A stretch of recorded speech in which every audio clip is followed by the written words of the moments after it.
Hi guys, ngayong udto malapit na ang tag-ulan guys, kaya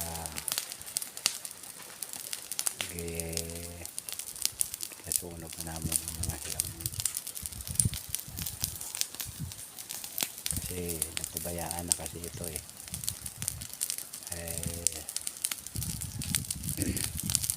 para hindi naman masyadong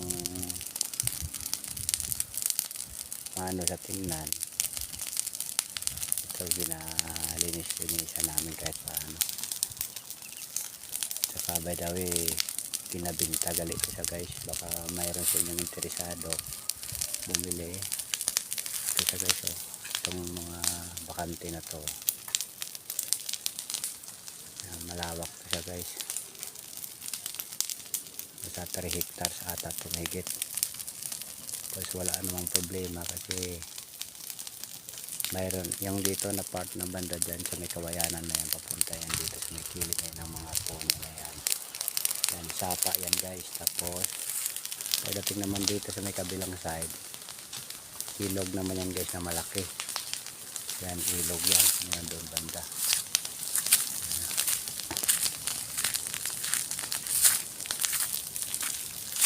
Yan guys, yan, ilog yan dyan. Sa may ano yan, sa may kawayanan na yan, ilog yan, paket doon. Kaya maladali kang wala problema sa source ng tubig pagkuha ng pagsakaling gawin mong sakahan ito. Ayan guys, medyo malinis na kasi naano na namin yung mga damo. Pwede gawing lagyan ng mga hayop, baka, kambing, o depende sa gusto nyo kung anong gusto nyo, palayan. Yan, kasi yan sa taas niya, palayan din nandyan na lahat. Yan.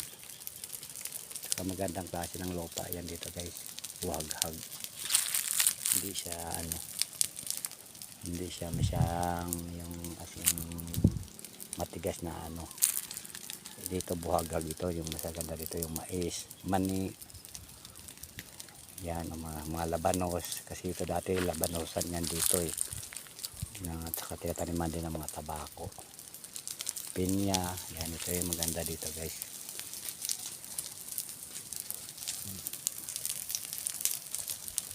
Sa kapal na ng damo, kaya ito inaano namin kahit paan para habang hindi pa nabibili, gusto mo magtanim-tanim, pwede muna ito tanim sa mga gulay-gulay.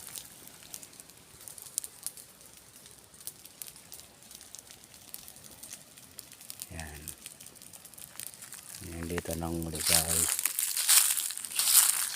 Binabantayan ko muna itong apoy kasi sobrang init na.